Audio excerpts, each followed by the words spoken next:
Hashtag no jokes. Hashtag no jokes. Curtis went on stage. Now remember, Angie, I've got cancer, so we don't know whether I'm going to live or die. He goes on stage and to an audience says, listen, I'm really sorry about Malcolm. Malcolm is a good person, you know. Not like Eddie. Eddie's horrible. I always knew something bad was going to happen to him. Now, that's when he doesn't know whether I'm going to live or die. Now, to me, that helped me through some of them chemo things because I laughed. They've all got knowledge by the boatload. They shake it up and make it nice like a snow globe. Not in your postcode, they still feel a stone's throw. Bringing us together. Hashtag no jokes. Hashtag no jokes. Hashtag no jokes. Hashtag no jokes. Hashtag no jokes. Barber, his stylist, his agent, his manager, his doctors, his nurses, his pharmacist, his accountant, his banker, his pastor, his church, and Hollywood Marvel clearly all knew what we didn't. And that brother had a circle of people around him who respected it enough to keep that private. That's phenomenal. Your average podcast trying to reach your levels, but this one is top class. Eddie Nestor, I told you he's the best. Angie, they'll go far because she's a superstar. And Curtis, he's worshipped a wordsmith. When it comes to real talk, they're all my first pick. You heard it. They're so good together, whatever the weather. I dare you to find someone better. I bet that you could never. Facebook and YouTube, Respect to you. I'm here, my brother. Hey, yeah. Hey, Rastafari Selassie. Not to you. No weapon formed against I and I shall prosper. Tell me how you felt when you saw that film. Saw it 3 times, Eddie, and I know compared to some people that's nothing. I saw it 3 times. The empowerment, the upliftment. What did that film mean to you, Angela? Just to confirm what Curtis said, to go into the cinema and see Black as a title and feel that here we are being celebrated. It wasn't a pejorative. It wasn't a negative. The black didn't mean something bad. Than your average podcast. Sicker than your average podcast. Trying to reach your levels, but this one is top class. Eddie Nestor, I told you he's the best. Angie, they'll go far because she's a superstar. And Curtis, he's worshipped a wordsmith. When it comes to real talk, they're all my first pick. You heard it. They're so good together, whatever the weather. I dare you to find someone better. I bet that you could never. Facebook and YouTube, they're coming through. Weekly topics on the news, Sundays, 1 to 2. Did you hear yesterday? And how did you feel? The 3 best comedians in the UK. They've all got knowledge. Just shocked, really.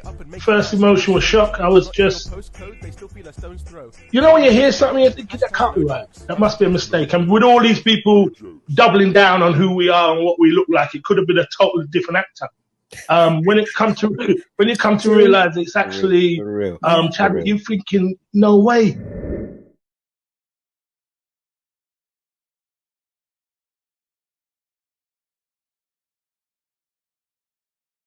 Hashtag no jokes. Hashtag no jokes. Sicker than your average podcast. Sicker than your average podcast. Sicker than your average podcast. Trying to reach your levels, but this one is top class. Eddie Nestor, I told you he's the best. Angie, they'll go far because she's a superstar. And Curtis, he's worshipped a wordsmith. When it comes to real talk, they're all my first pick. You heard it. They're so good together, whatever the weather. I dare you to find someone better. I bet that you could never. Facebook and YouTube, they're coming through. Weekly topics on the news, Sundays, 1 to 2. And you can chime in. Saw it. Tell me how you felt when you saw that film. Saw it 3 times, Eddie, and I know compared to some people that's nothing. I saw it 3 times. The empowerment, the upliftment, the celebration, the excitement, the motivation, the dancing into the cinema, dancing out of the cinema, hugging people, celebrating with people I didn't even know, just for the idea of the film. Hadn't even seen it at that point.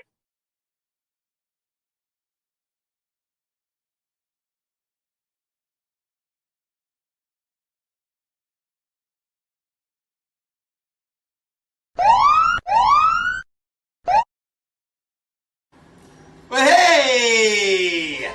There was an Englishman, an Irishman, and a Jamaican. No jokes. Why was 6 afraid of 7? No jokes. A horse walks into a bar. No jokes. Knock. Who's there? Hashtag who? Hashtag no jokes. Look, He's finally got it sorted.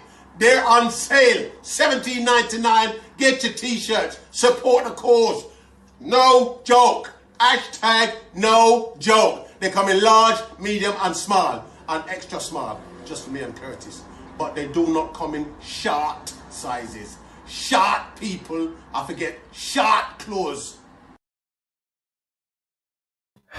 I don't know. I honestly don't know. Greetings and welcome. Hashtag no joke. Welcome. It's lovely to have you with us wherever you are. Love, spread the word, share, comment. Yes, finally, we've got the t-shirts on sale. You can find a link in the bio, and also because I've spent hours and hours talking to people who I think just want to know my business, who phone up to say they want to sponsor the show, but actually just say, why don't you and Curtis let Angie talk? So I think I just fed up of talking to people about sponsoring the show. So Robbie convinced me after we saw Curtis that let him front it. So God bless you, Robbie G. Please, the plan is to do 6 more. Here we are. People have said for weeks and weeks and weeks that they would love to support it in some way. I, of course, have resisted it because I just have the thing about, I don't like it. I didn't like it, but here I am. So let's go. If you can, please do. As I say, it's links in there. And let me just take this opportunity to thank Jean Nichols from Travel Counsellors. Jill, you saved us. If it wasn't for you, we wouldn't be able to do it. And we're going to need you again. Not in monetary terms, but goodness gracious me, that travel situation is just liquid. Where can I go? What can I do? So definitely, if you get the opportunity, please support Jill at Travel Counsellors. And I can tell you about some donors that we do have later on and what they're doing. Anyway, let's get on with it, shall we? Because there's a lot to get through. Oh, no. I got a bell and I forgot it. I'm going to ask the boss, see if she could leave her station for a second. It's in the shower. In the 4th shower. Not in the 4th shower. The one. Yeah, right. So there you go. If only, eh? Angie? Yes, Eddie. Yeah. Well, Diana Ross. I'm coming home. Yes, not just you, but Curtis too. Curtis, are you coming out? Yeah, wow. You look gorgeous, Angie. I love that look. Oh, thank you. This is Hello, Betsy. everybody. Hello. You look nice too, I can Eddie. hear it coming. God bless you. Oh, come on. So the What boss round is this, Eddie? What round? No, the boss has made me look. This is how we have to work now, right? We've Wow. got a lot of stories I've got stories from 3 weeks Do ago. you lot have a printing machine at your house? How come everything you lot get on stuff like that? And where's our t-shirts as well? It's coming, right? So I saw Curtis yesterday, and no, I got it. No, honestly, all the promises are gone out the window now. Fiona, God bless, she's the media mafia. Curtis knows her. I saw Curtis yesterday. We went to have a meeting to support a friend of ours, Lewis Mastermind, who needed a lot of help. And we went to support him yesterday. And I've got to say, when I showed Robbie the video of how bad Curtis looked, I mean, no trousers, nothing. Right? Curtis is in a bad way. So we got our business. We got the GoFund page now going. You can catch that in the bio. And we got a t-shirt. Postage and packaging included, okay? Because Curtis, I love you, bruv. What size you got? He ain't finished paying for the tea yet. Huh? What size do you go up to? Double XL. No, they're not going to make it, babe, but we're going to get one special made for you. Not you, Ange. Not you. Oh, for you for Curtis, I was thinking it's Curtis and Andy, right? Look at and it. No, Andy might need a 4XL actually. Special made. Right. Special so we got it. T-shirts. So this one's special made. Can we start in a weird place? I know that certainly I'm the greatest advocate, every Saturday we go to a place near here called Wenty's now, and we try to buy black because every other community do it except us. We're the only community here have to be told to do it. But I got a house. I decorated my house. No, sorry, we rebuilt the house, and a guy recommended to me, a black guy, I don't have a bell on my house. There's a thing.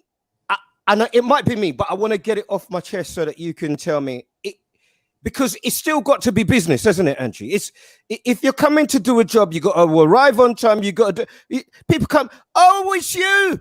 Oh, so nice. Yeah. And I'm like, that's not really why you're here. Is it me, Ange? Did he do the job? Did he do No, the job? I still haven't got no bell on my house. People come to my house because Mrs. Nestor's got shares in Amazon, and if they're banging the window, they're banging the window. There's no bell. I don't have a bell on my door. Well, let's get you a bell. Let's get that sorted. Because no, I've got a bell for you. No, I don't need no bell. I'm all right. Yeah, you and Curtis, when you go, that's what you're gonna hear. Now, so when you do try to.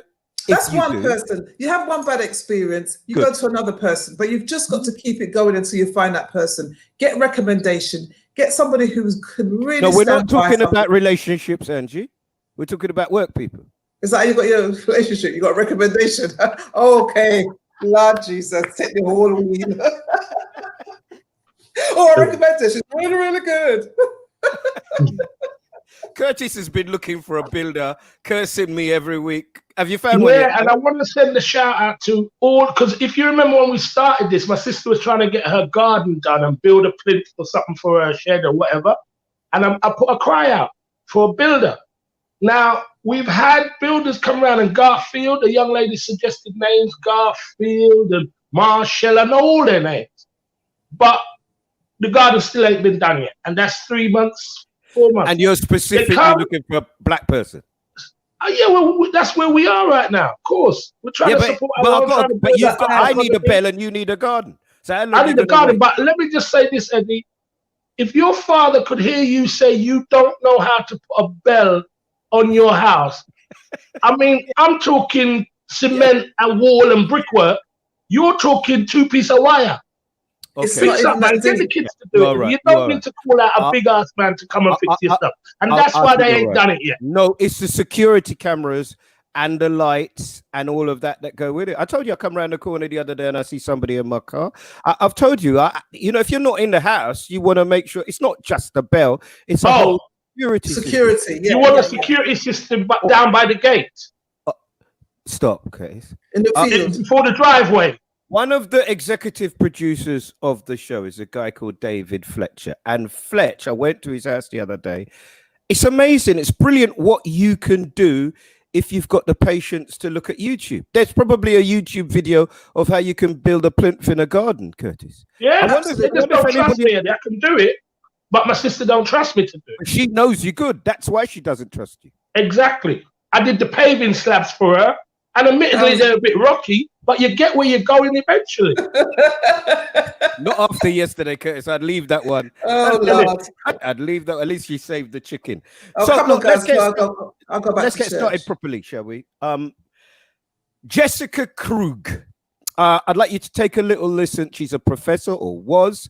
And it's a story that we've heard before, but it's a story, if you don't mind. I like themes. I want a good piece of time to, because there are 3 components of it. There's Jessica Krug, there's Adele, and then there's a story I got sent by Alison this morning, which has upset me. So let's take a look at why this story has played out so massively in the press this week. The academic had reportedly used an activist pseudonym, Jessica La Bombalera. In her confession blog online, she said her deception was rooted in mental health issues as a child. She wrote, "I have built my life on a violent anti-black lie, and I have lied in every breath I have taken. I am not a culture vulture. I am a culture leech." I actually don't like the term African American. I prefer black. The case bears a strong similarity to one 5 years ago of Rachel Dolezal, a white race activist. She grew up white, then claimed to be black, until she was outed by her parents. So, courtesy of Sky, this one went deep. Professor, she had the confidence of black students who she was giving one-on-one supervision to about the experience of being a person of color going through education. And also, so entwined was she with this story that she didn't go to her own mother's funeral. Angie, I need you to tell me what you see here. You know, it's the same old story again that we had before. And it's quite worrying that these people are not checked, actually. And I mean, I would look at her and I wouldn't say a black woman personally, but then we come in all shapes and sizes. We come in all different mixed backgrounds. So you can't even say that. But what is sad is that when they come out after having such a career building of it and say, oh my God, forgive me, I've done something wrong, and I put it in mental health. That's not fair to do that, because when you are actively calculating, doing all these things, I don't think that could have been rooted in mental health. I think the stress of trying to lie for so long can make you feel like I'm missing out on life. Yeah, you're missing out on yourself. You're missing out on who you are supposed to be. And, you know, when people talk about identifying as who they want, I can't identify as a white woman. Even on the other day, somebody called me a Karen. I got called a Karen and I couldn't believe it. I was in the park. Yeah, it's because you were telling people off, though. I said to these kids, be careful, you're going to hurt yourself. And then they all started cussing. And I said, okay, let me start telling you about yourself. And the fact that you need to behave yourself as Pitney and don't call me that. And then when I walked away, they went, you Karen. And the one black boy that was there said, you can't call a black woman a Karen. So this whole thing of what we are supposed to be called and who we are supposed to be, can we just be black women and be our own selves? You know, we talk about Adele. The whole thing with Adele and the carnival thing. No. We'll do Adele separately because I'm going to push back against Adele. I can't push back against this, but I can push back against Adele. Let me just bring in Curtis. Curtis, if we sit here and Angie's talking about black women when the story is not about a black woman, which is interesting, because if we are as under pressure, as victimized, as discriminated against, as we hear and we talk about on things like this, then why would anybody want to be us? That's my confusion. I remember watching a doctor, that you've probably all seen it, where she poses the question to a classroom full of white people.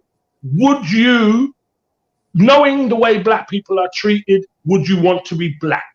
And nobody puts their hand up. And she said, that means you know there's a problem and you're doing nothing about that. Then you have this flip of the coin where, and it spins into everything about culture, about being black, and you've got black people advocating the beauty of being black, the strength, the courage, the intelligence, all of those things that society and the media slam against all the time. We're thieves, we're oversexed, we're this, we're that, we're that. And you've got this white, and many, many white people desperately wanting to a piece, a flavor, a taste of the thing some of us kind of dislike about ourselves, that most of us try and celebrate. White people are seeing that and embracing it in such a way, man. That's deep how she's gone. I don't agree with Angie. I think there is a lot of mental issues going on with her. Anybody who's trying to live a life other than their own, you know, I think, unless you're some kind of spy or something, I think there is something wrong with you. There's something fundamentally wrong with you. This woman has stood in people's face. Like you said, she counseled young black girls, and they're talking to her on a level where you might understand my pain because you're a black woman, I'm guessing. And I don't know, man. I don't understand it. I don't get it. I think it's quite. I start everything with a mental thing. I think she's a bit ill and needs. But you see that allows the damage it does, because she's getting further than any black woman would get for some reason. Do you understand what I mean? She's getting to places we would not be allowed to go to. Well, I think that's the reason she did it. But I think when you're in it, Angie, then that must come up with a pressure that must be meant to. I'm not sympathizing with her. Do you know what I mean? To keep it going every day for years. Imagine that, Angie, living a lie that you have to keep going every. Which is fundamentally untrue. Not going to your mum's funeral. Yeah, because you make a decision. You make a decision to live a lie, and that's the lie you're going to live.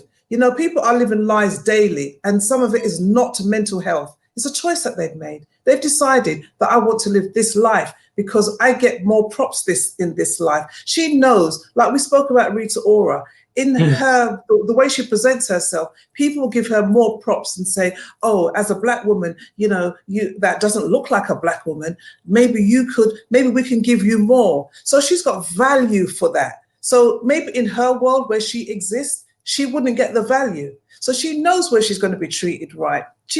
And now she's come to a point where she goes, I can't do this anymore, because you are going to have to be yourself one day. So I think she made an active, deliberate decision to do this, and she's had a great life so far. And she's gone into people's lives and been a black woman who's trying to even be angry. Or there was one guy on the relationship, whatever, who swiped her and got into a discussion with her about being a black woman, and she cussed him about how he doesn't love black women. I mean, this is woman on her the agenda. CV said she's unapologetically from the hood.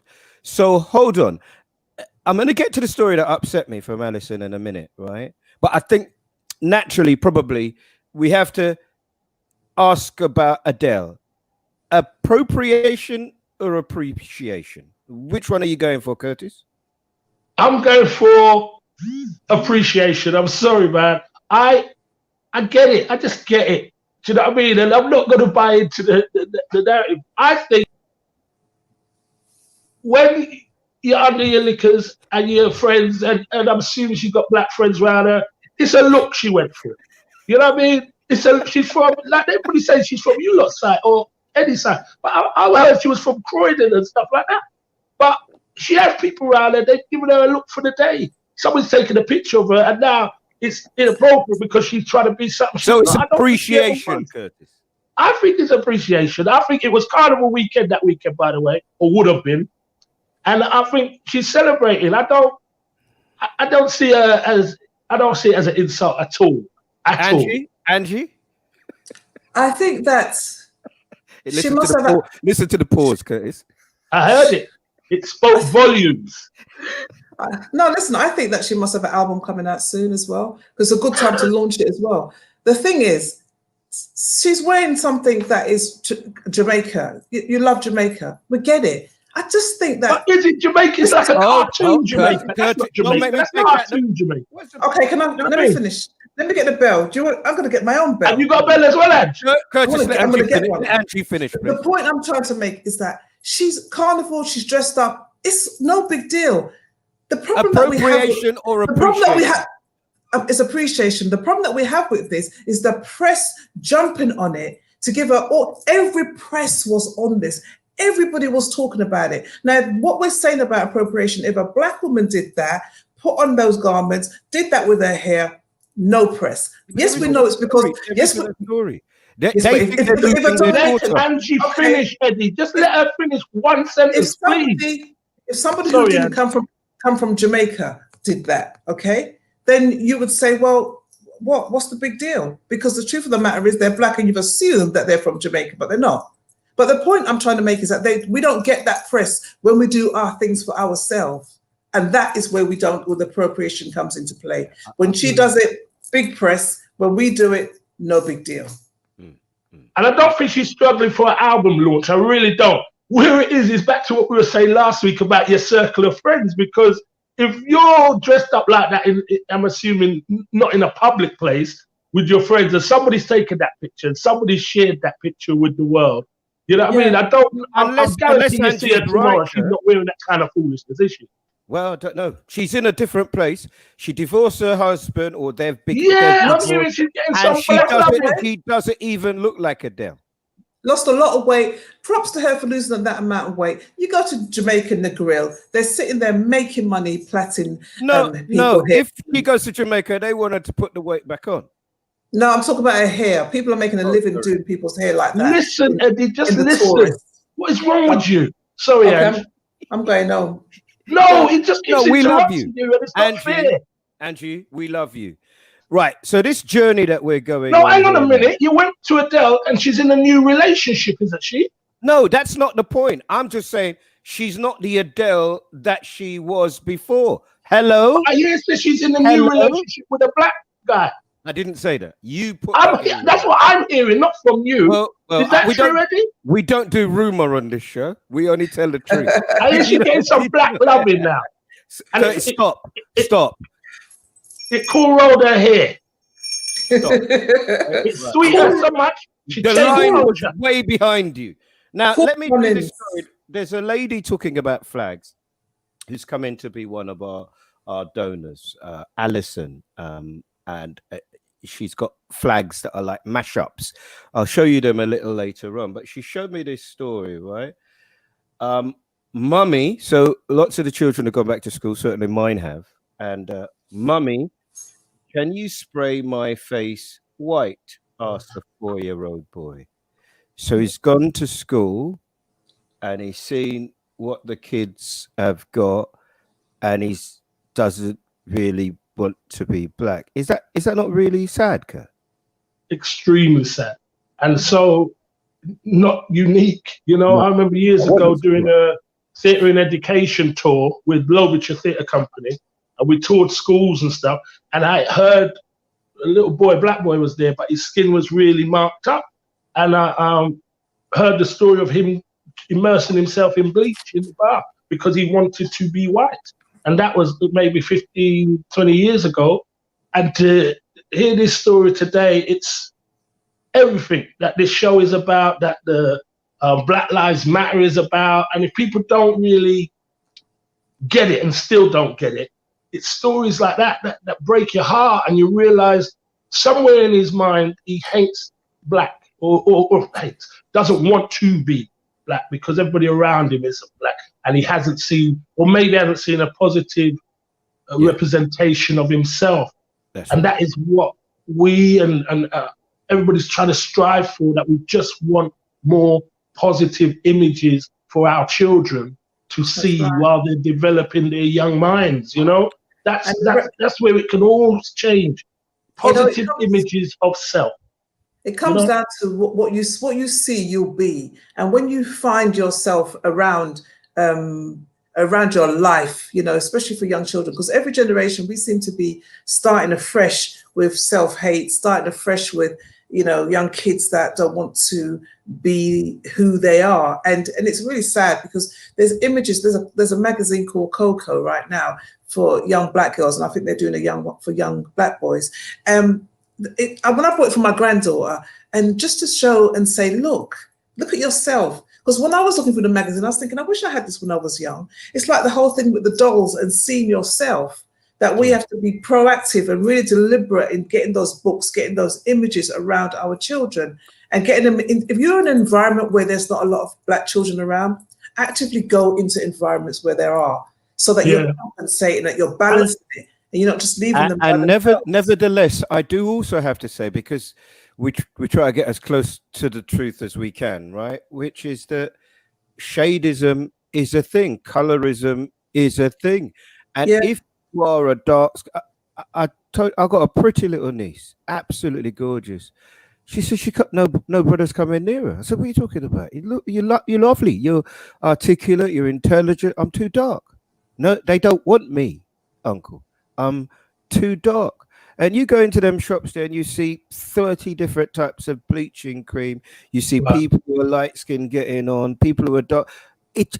So we can say whatever we want, and I accept dolls. I do, and I've got books, a lot of books in my house, and we're going to be talking about books later on, and I accept all of that. But when we ourselves have bought into the lighter being better, as I suppose a direct result of, I don't know, what you see, what you hear, what you read, what you feel, what you experience. And I know people don't like to hear this, but it is about our mental slavery, and that throughout every culture. And it's not just from the Africa, Caribbean. No, the Asians do it too. Asians do it as well. Where skin bleaching is a big industry out there. It is about that kind of colonialism. It is the leftover remnants of that, where we are shadist, casteist.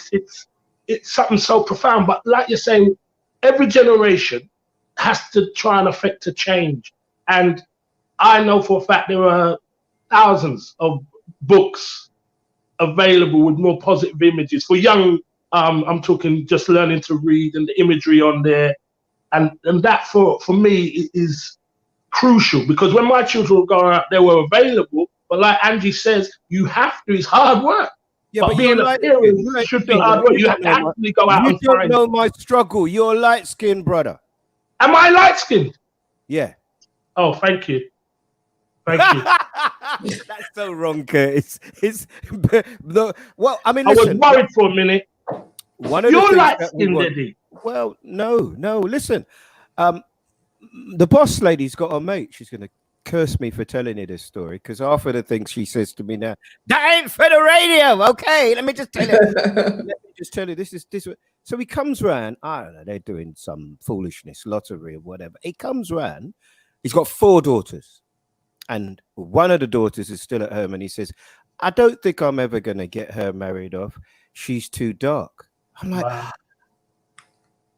Did he say that to his daughter? Has he been saying? I don't know. I'm not in. I don't know them like that. I guess he is, Ange. You sound like the type. So somewhere he's projecting that. Somewhere in that he's projecting that and making. So she feels less than, probably, doesn't she? Yeah, I mean, she's got that. If she is the darkest one, she knows within herself. She can see, and if she can see her relationships around her all being taken, she can see that. Well, maybe or feel that. And if the father is in his mind thinking like that, it's just doing the work that we're trying to undo. And if it's not coming from your parents, if you're not saying to your kids, you are beautiful, you are amazing, you can fly all the time. I mean, they need reminding because every time they go to school, you have to build back what they did. I mean, the kids at school can be cruel, really cruel. From their young days, they're setting the kids up. And anytime my children used to come home from school and say, this person said that, I used to go into the playground. I never went to the teachers. I never went to the parents. I used to walk up to the children and say, Angie, no, listen to me. Let me finish because it's so important because we trust other people with our children's health and their mental state. I have to undo things. If you said that to my child, I'm going to tell you, don't say that to my child because guess what? That's not really nice. Just in case your mother, just in case your parents don't tell you that, that's not acceptable. Okay? Never, Angie. But the correct procedure would have been, Angie, to approach good for you, lot. Good for you. Whoa. No, it's just a woman ranting at a child in a playground. No, Angie, no. You're wrong. You're wrong, Angie. I can tell you why you're wrong. Oh, shut up. I can go up to a child and say, behave yourself. Call me Karen or what. But the truth of the matter is, these kids, right, who are mentally getting tortured because kids are destroying them, then they go, write a letter to the teacher. This isn't a story about a kid being tortured by another child. This is a story about a parent. No, hold on. Yeah, because you take something to somewhere else. I'm going to tell you how to get from one place to another. Somewhere in the school, somebody probably said to her, how come you're not as light as your sisters? You're the dark one. It's a part of all of that. It's not just one person doing it. It's all these other pieces of people doing it and damaging our children. And I think we have to go in there and say, you don't get to do that. You don't get to say that. I'm right. Yeah, you're right, Angie, but I'm saying that, boy, that might have been something they could have taken on at the school. If you know what I mean, if it had been approached to the school and made it part of their curriculum or things like that. Are you hearing yourself? Yes. Hearing yourself? You really believe that? Well, good. No, I'm saying that ranting at a child in the playground. I didn't say I was ranting at them. You just assumed that I was ranting at them. What were you doing at them? I can talk to a child and say, this is unacceptable. Don't talk to my child. I don't want you to talk to my child. What will you tell your child to obey themselves then? Well, here's the thing, right? We went on holiday to Fuerteventura last year, and I know my children, and my children were splashing around, and some German woman decided to go and tell my children, "Be careful of your splashing. I don't want you to do it because you're wetting me up. Now, don't do it again." Listen, I nearly lost my mind. I would have been arrested in Spain. I would have gone through all the consequences of that. I went over to her and actually I looked at her husband. Tell your wife, do not speak to my children. If she has a problem, you speak to me. I am their parent. I have full control of this situation. Don't do it again. That's nice. And then I walked away. Now, here's the point. Nice. Good for you. I would make to you, Angie. No, but I get that. I would. Let me finish. Let me finish. You wouldn't want anybody to go to any of your children and to tell your children off, to speak to your children. You wouldn't do it. You would take it as a disrespect. So the way that I'm trying to live my life is I'm going to handle you the way that I want you to handle me. So what I'm saying is, understand that if you go to the school and if you talk to the parent and it doesn't get sorted, then me, I'm taking off my shoes. I'm not telling you that I'm that guy. I'm just saying to you that I Why are have you to. taking off your shoes? Why don't you send another email? Why are you taking off your shoes? Send another email. Go higher up. Go higher up. March down Babylon. Go higher up. Go higher up. And then when you Angie, that hair is taking you to a wild place. When your child is sitting down in Well, their at least the boss is in. Hello, it's getting all heated. I think it's the right time for me to come in. I think so, Lisa. Thank you. Hello, all. How you doing? Fine, thank you. Very well, Lisa. Hello, boss. Breathe, You look everybody. fantastic this afternoon. Thank you. So do you all. What did you give Eddie for lunch? Dumplings and all that. That explains it. Sunday morning Look, breakfast. you sound like he's been eating meat. He eats meat. I'm the vegan. Anyway, hello to all the listeners out there. Thank you for all your messages. Please keep them coming in. Diane says her talking about the Krug lady who pretended she was black. Her privileged life must have been so dull that she wanted to feel the black struggle. Yeah. RNB City says we live in an age where you can choose your identity. She chose to identify as black. Some males identify as female. Wow. Yes, that's a very interesting one. About Adele, D says she's a North London girl flaunting carnival culture. That's it. No problem at all. Venetia says if Adele was in carnival, no one would have batted an eyelid. Exactly. John Williams says if you do not preach how great your wine. Yes, she would have most probably. I think she's getting that already. Look at her. John Williams says, if you do not preach how great your skin color is to your children, they will grow up confused. Know and grow your greatness. And Donna Henry says, look at images on TV and media. It reinforces lighter skin. Please keep your messages coming in. Don't forget to like, hashtag and share. Remember, post your questions for the ACE team, Angie, Eddie and Curtis, related to the show. Please put a love heart in front of it so I can pick out the questions. Please please keep them coming in. Also, finally, we have No Joke t-shirts. Yeah, this is one behind me. Where's yours, Lisa? Eddie didn't get mine yet. Eddie got one that was too big for me, but here's one here. You can see it here, $17.99. Also with it's small and it's all for the cause. It's small and it doesn't fit her, Curtis. That's not true. I know. I love when people say that. I don't know why I don't get fat. I eat and I eat and I eat and I can't put on weight. Love those people. Anyway, we've also Robbie G's also started a GoFundMe page. The link is in the bio. Tell me that he support the cause. Because if he's got access to the money, it's not going to. We won't see him. We won't. We see know him. that. We all know the money will be going for the show, and the first 5 people to buy the t-shirts will get a free signed copy of Angie Lamar's book. Have you got your book there, Angie? Well done. Oh, now she's smiling. There she is. Lovely. Where's your book, Curtis? You got your book there, Curtis? I have. Yay! Of course, you ain't getting no free one of that. You gotta buy that. That is Walker.net. Right. We can order it now. Yep. Of course you can, Angie. It's been available. It's just sold out. It's back now. Good. So that's Curtis and Angie's book, and Eddie's will be coming soon, won't it, Eddie? I haven't got any life experiences. You've got loads. We've been talking about black books. They're all around me in my house. Look, you see. Well done. Is that you on the cover of that one there, Eddie? Stop it, Curtis. This is that one of your This is a day where we might break up. Okay. Oh, it's already. I've been looking for that day, man. Look at Angie's face. There's already tension in this group. Hold on. Lastly, just to big up our current sponsors, Island Flavors, who do healthy Caribbean food, meat and vegan. I personally use them. We've also got a new donor, Bajaycam Blessings, and she does mash up flags. Here are a few of her designs. Okay. Oh, wow. Yeah, can you guess the flag then, Angie? No? I'll see Don't Jamaican. read it. I'll let you know. That's Oh, the there first it is. one. There's Do we Jamaica. there with Nigeria? Jamaicans are everywhere. Is that legal, mashing up Correct. flags? Is that legal? I'm sure it is. Basically, she joins flags. So, like, I'm Jamaican, Eddie's Dominican. We don't know. We don't know. We don't. We don't know. He changes every month. right. It depends who's paying his bills.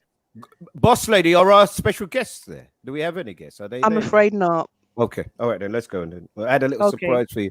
But let's thank you very much. Thank if you've you. got a See you in message, 20 minutes. take it Bye-bye. easy. In 20 You've got a minutes, message bye. that you I'll got try and get them to behave themselves. Shh.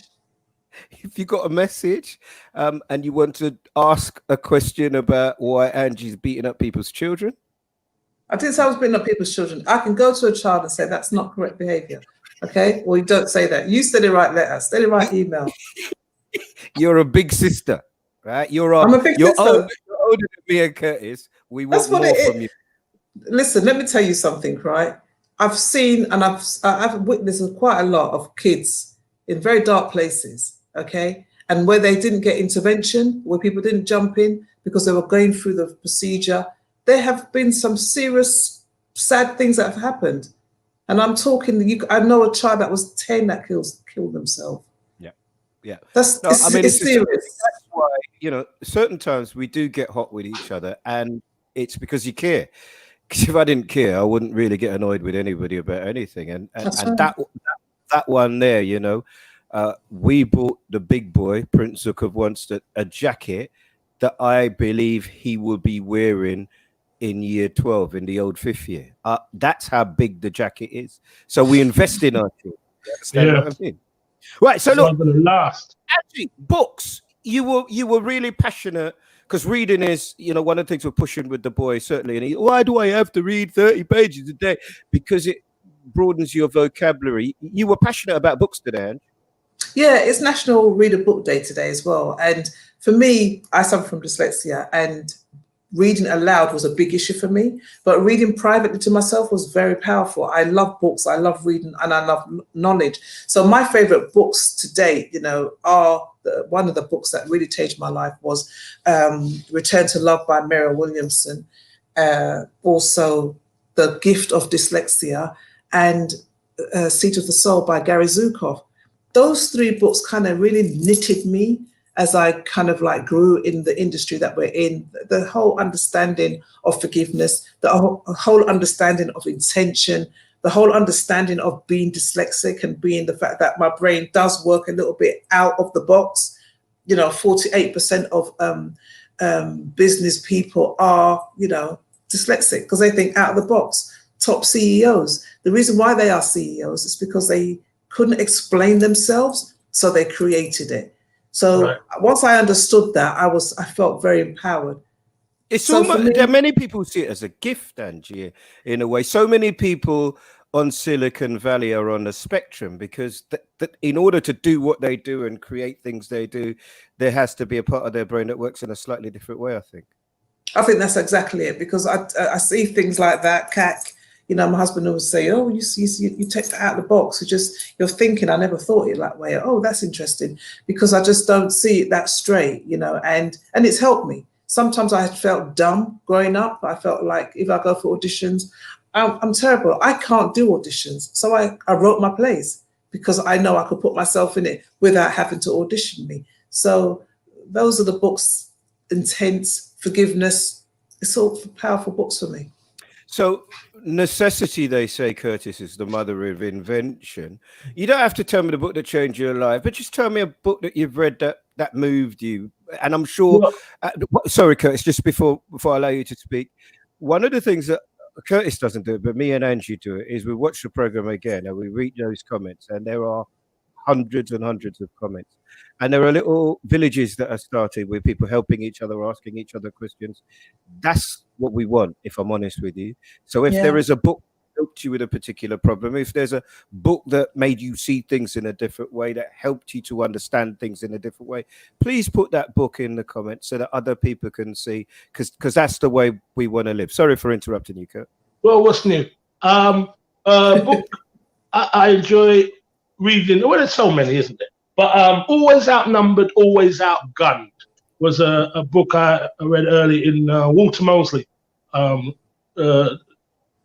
just about a black man who gets released from prison and goes back into LA and tries to build his community up. And growing up where I grew up, it resonated with me in regards of sometimes you see things in your community, you're one individual, and you feel you want to affect change. And it could be as simple as just picking up a piece of paper as you're walking down the street, picking up litter, and being seen picking up litter. Do you know what I mean? It's just the empowerment of that. And because he was such a big man, in the book, he's a big man, and the world is kind of scared of him. But his spirit and his heart was always good intentions, you know, and just society and circumstance what affected him in his younger life, you know. And that was and any boxing book. I remember John Simmet, dear friend of ours, bought me a book. I texted him today because of what's happening in Birmingham, actually, to make sure he's all right. So I'm talking. So anyway, he bought me a book When We Were Kings, which is a story of Muhammad Ali's journey to becoming one of my heroes, and just a phenomenal book, and takes you right back to that time when you kind of get a sense. It's just well written. When We Were Kings, fantastic. Yeah, principles cost money. You'll find from the number of books I've read about Cassius Clay, then Muhammad Ali, principles cost a lot of money. Really interesting. I know that when I was sick, I read a book that said doing good things for people makes you feel better about yourself. And I thought and then I read it and I understood when you do good for people, when you help people, it absolutely helps somebody across the road pick something up, give somebody a number that they can then eat from. It really does help you. And actually, recently, a book that's made me laugh, Think Like a White Man. Listen, I was on the tube and I was scared because I was laughing. You know, when you're laughing, because it says think like a white man, and then you're just like, some of the things, and I'm laughing out loud. So there are a couple of books that profoundly affected me in terms of I didn't realize how miserably I came across. But everybody else does. So you knew we were always right when we told you how miserably you come across. Leave me alone. You know? Shut up. I've been saying that for years. Suddenly somebody puts it in a book for you. It makes sense. Angie, there's a post that Mrs. Nestor put up today, which is really interesting, which is about 2020. Now, I think it's been an awful year. It's been an awful year for me personally, professionally, all sorts of things. But she put up a post today that said, maybe we should be looking at 2020 like a blessing, like a reset, like an opportunity to. I see that. I mean, but Curtis, in theory, that makes sense, but it doesn't take account of the financial stress that people have. Yeah, but what I think she's referring to, if I'm not wrong, is about self-growth. And you know the journey that we've all been on, and this podcast has helped me immensely. But I feel I've been on lockdown for like 20 years. Do you know what I mean? And it's only during this pandemic you're getting a chance to kind of look at yourself, look at the people around you, the ones you value, the ones you love, the ones you respect. What have you found out then?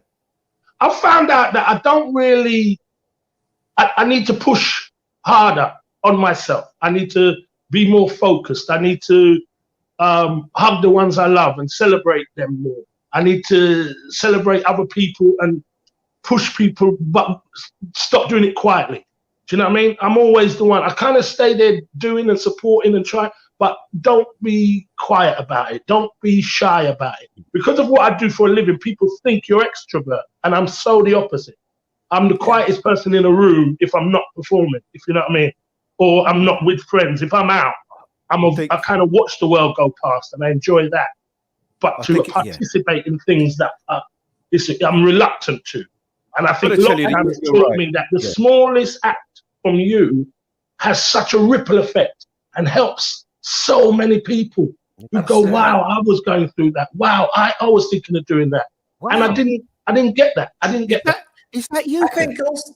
So, I think Angie, I'm going to let you give yours. It's just that we got a guest in the studio. I promise I'm coming back to you, Angie, because I'm pretty sure that both of us want to say to Curtis, we have watched him develop and grow, be more outspoken, be clearer, be more confident, be kinder. And it's a real pleasure. I'm not patronizing.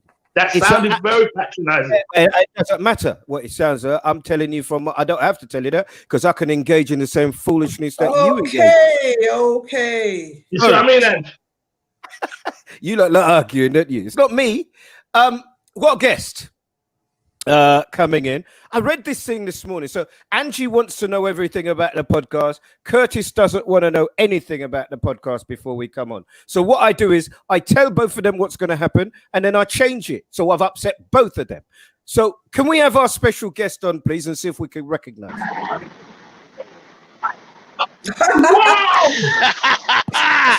Curtis, Martin J. how are you, mate? How are you? I'm very well, sir. Good to see you. All right, God bless you. Fun. Hello. DJ Elaine. Hey. Hello. Pam Joseph. Natty B. Wow. Daddy Choice Ernie. FM. Choice FM. Get Ernie a walking stick. Yeah, Wayne Chinese here. He said, get Ernie a walking stick. I've got my headphones on, so he can't hear you. Daddy Eddie.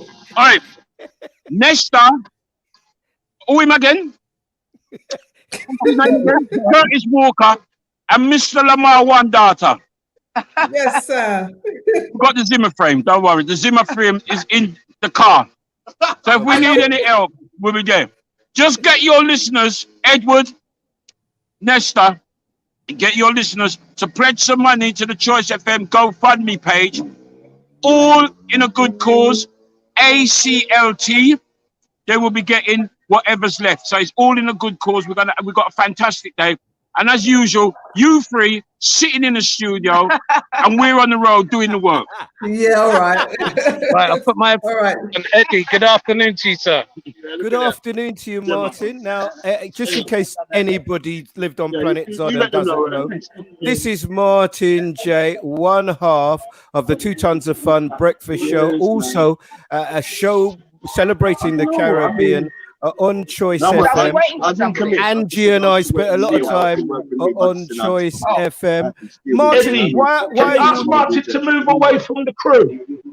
Martin, can you just step away because it's difficult to hear? I didn't talk too much. Right, yes. Yeah, thanks. Martin, why are you all together today? All right, so today we are doing a fundraising walk, and it's a symbolic walk. We left Trinity Gardens at midday. We got to Borough High Street, which is where our second studio was, which is where we're all gathered outside at the moment. From Borough High Street, we're going to move on to Leicester Square. And then from Leicester Square, we're going to return back to Brixton. The way these are going, we won't get back till Christmas, mate. Listen, it's fabulous to see you all together. It was a moment, Choice. Did you realise what it was when you were going through it, or have the years kind of made you understand just how important you guys were? When I got there, I was 19 years old and I had no idea what was ahead of me. I was there for 23 years exactly, almost to the day, because they cut off Choice on the 1st of October. I started on the 30th of September 1990. Along the way, I got to realize quite soon that this was something special. And I think that when you're involved in building it, when you're involved in donating your time and show it, no one was really worried about how much we got paid in the early days. That only happened when you started working for us, Eddie.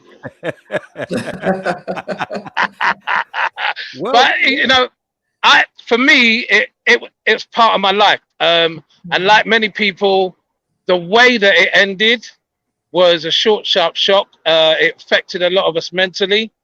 And I think today is closure. Well, not today. When we unveil the blue plaque on the 7th of October, which is what we're raising money for now, we've raised enough for the blue plaque now. We said that the rest of the money is going to go to the ACLT. So right now, we're into getting money for that fantastic charity, the ACLT.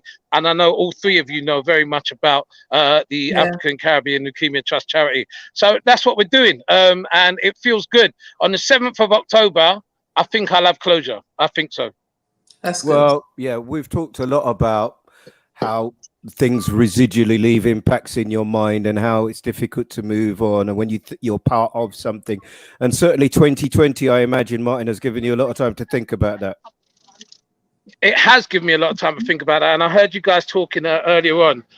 2020 has been such an incredible year for me personally.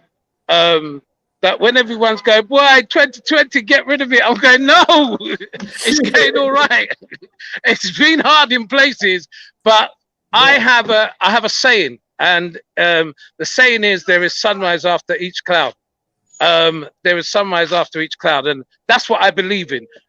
So when you're going through a tough time, you just got to keep on going, because pretty soon that sun's going to come up, and things are going to be okay.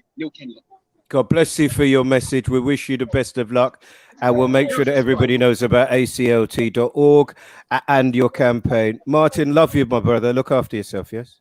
Bless up, man. Nice one. Angie, I love you. I didn't tell him about the crush that I used to have on you, but that's another story. Curtis, I love you big time. Happy Sunday to everybody. There's Adele behind him. Yes. It's important, Angie, getting back to 2020 and what Curtis was saying there, being kind is important, isn't it? And tell me about 2020 for you. 2020 for me has really been very powerful because to be able to come through what we have come through has shown that we are very resilient, and that when we can dig deep as people, we can dig deep. But most importantly, it's really worked out what the wants and the needs are. Like, we want this and we want that. When we were in the lockdown, we went to what we needed, which we need that. We need family, we need food, we need to make sure everybody's safe, and we need to care about each other. So for me, I think as we go into this recession or we go into this difficult time, we will still survive because we can work with what we need as opposed to what we want. And that will get us through. And I think we can live on reflection to go, a lot has been exposed. We talk about 2020 vision. That's what 2020 is. Clarity. You can see things now for what they are. You can see the people, Angie. I've seen racism, the racism, the things, the people that dig deep, the family, the issues, everything has got pure clarity right now. And so we can go into 2021 and go, okay, if I can manage that, mate, I can manage things. That's what I think. I think you're probably right. I did ask you two to do something for me, and let me just say I'm really disappointed. Yeah, I'm disappointed in both of you. I asked you, I said, listen, I sent you a voice message. I'm feeling a little flat. Give me a little lift. Let's put a little fun in the show. Curtis and Angie, tell me, when you were kids, who did you want to be? And both of you ignored my message. Why did you do that, Curtis? Because I thought it was for the show. I didn't know you were having a moment. I wanted to get for the show. Pose the question and we will answer it. I wanted to get a picture of the person to put the person up in case not everybody knew. Well, put that in the message. Who did you want to be? Like to people say, who did you want to be as a child? That was the message. So, I had to think about it. I've got an answer for you. I don't have the image of the person. You know, I don't talk to you unless it's to do with the show, Eddie. Sometimes I feel you're reaching out for friendship. I'm not giving you that. We do a show together. That's it. Draw the line in the sand. Don't give me anything not to do with no joke, please.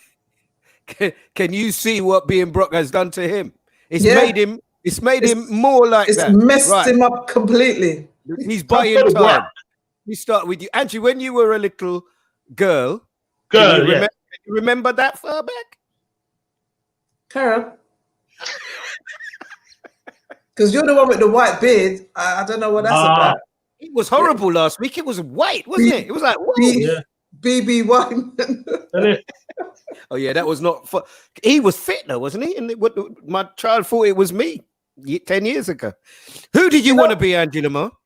I think for myself, I didn't quite, when I heard the question, I don't know who I wanted to be. I know who I was inspired by. And for me, that person in my career would have been Whoopi Goldberg. I really kind of adored Whoopi Goldberg. And I remember the first time I got to meet Whoopi Goldberg, and they said to me, you can't interview her for more than 10 minutes. She's not going to speak to you for more than 10 minutes. I sat down with Whoopi Goldberg for an hour and a half, and she just really opened. But she only spoke for 10 minutes, though, Anne. The rest was you. She would do that with you because you would have nothing more to say. Sorry, Angie. You know what? What to say? What to say? What do you want to know? When there were two people for me, and when I worked with one of them, and it was the living disaster.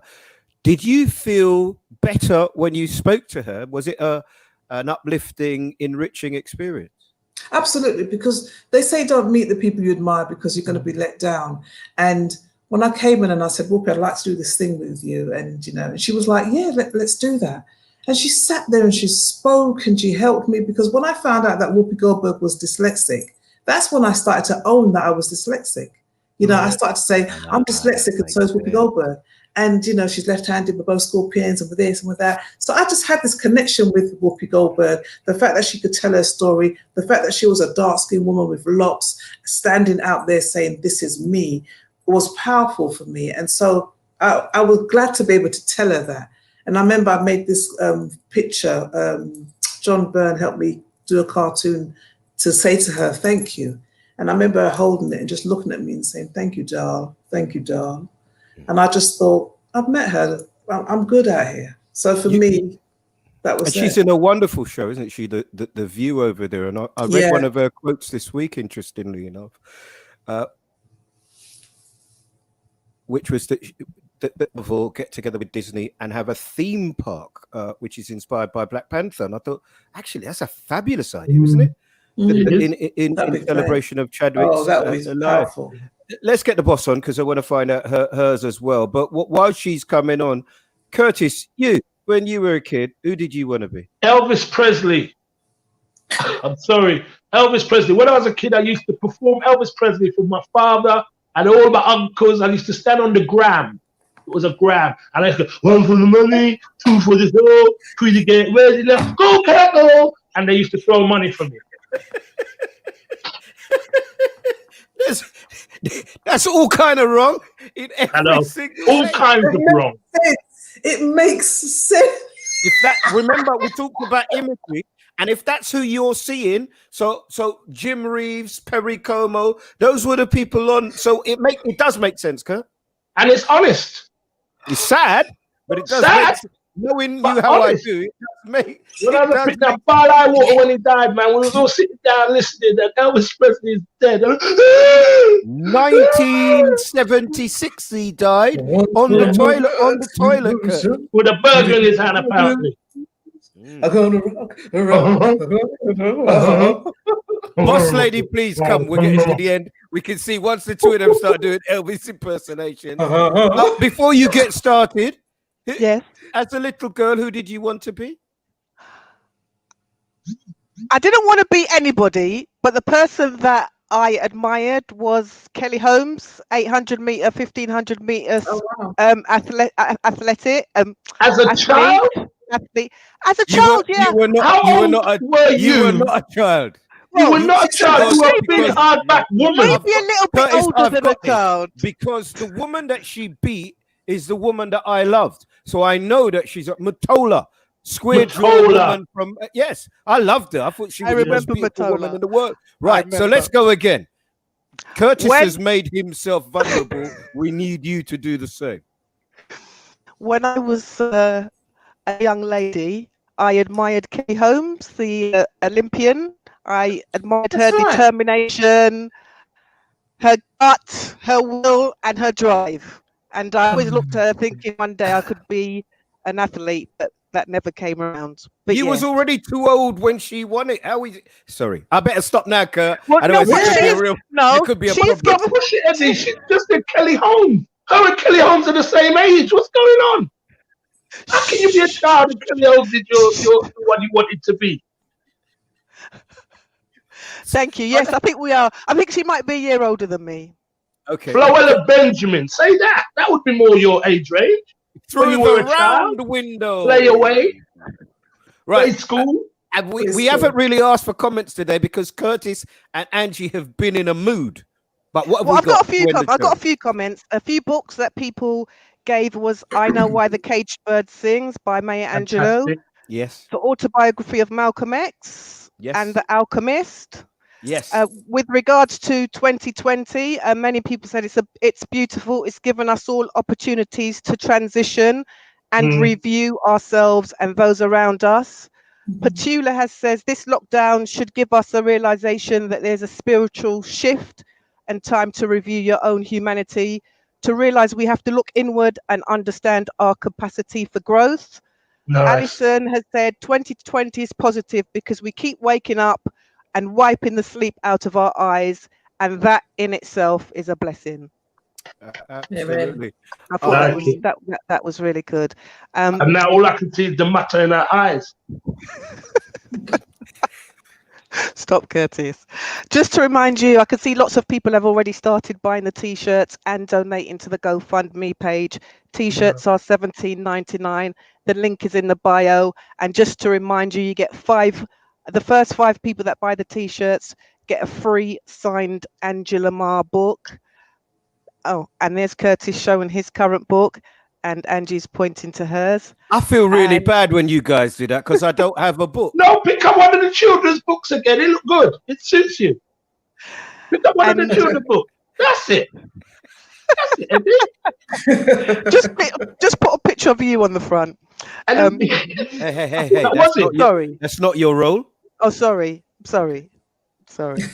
And big up to our current donors, Island Flavors, healthy Caribbean takeaway food, vegan and meat, and Bajaikan Blessings, who design mashup flags. I've shown you the type of flags that she does, and I'll put a link up again throughout the show. Thank you. Don't forget to post your questions for Angie, Curtis, and Eddie. Anything you like that's related to the show. No. Oh, we've got a few. Do you want the questions? It's finished. Me and Curtis have got to go to work. Okay. Sorry, talk with why. Okay. Thank you. No. Sorry, I didn't mean it like that. Please read the question and then we. All right. Well, Angie and Curtis have got the same question. People are saying, where can you buy your books? I imagine they can get it on Amazon. And they've also asked, what inspired you to put pen to paper and write the book? Very good. Well, my books can be got on my website, angielamar.com. You get a signed copy. For me to write the book was, I kind of felt after being in the business for over 35 years, I wanted to write my story and capture the truth from my point of view and not the make-believe story, because I think that when we get to write history, we get to tell our story as opposed to somebody writes their version of the truth. So I wanted to write my story, and I wanted to challenge myself to see if I could do it, to write my own book, because that was the biggest thing for me to do, was to be able to say I'm a writer, especially with my relationship with books. Thank you, Angie. Thank you. Thank you, Curtis. And I basically was approached to do a book, and it was a very therapeutic for me. Thoroughly enjoyed it, and that discipline of sitting still, which I struggle with sometimes, was what enabled me to write the book. And it's very honest and a very compelling read, I've been told. Are there more stories like the Maya Angelou? Yeah, everything's in the book. And the CurtisWalker.net is where it's available. CurtisWalker.net. Thank you, Curtis. Thank you. And Eddie, sorry, Eddie, you've been asked, why haven't you written your book, and when can we expect it? I don't know how truthful I can be, because it, as you probably know better than anyone, my truth makes people feel very uncomfortable, and so there are a lot of people that I would write about who are still alive, and I just wonder, although things have happened since we started doing this podcast, that could actually make that book quite interesting, I think. So, yeah. I mean, it would be it must be like doing some sort of course, because you've got to do a certain amount of words, you've got to edit it, you've got to turn it around, you've got to make sure it makes sense, you've got to send it to your friends to see if there are stories. I'd love to do, but I'd absolutely you know the thing I will share with you, Eddie, is that when I was writing my book, there was one chapter that wasn't in it because it was when my dad was dying, and the book finished before when my dad died, and I didn't want to write this chapter. And it was Beverly East that called me one day after proofing the book and said to me, go on back and write that chapter.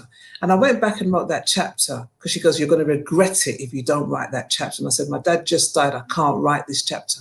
And I wrote that chapter through complete tears.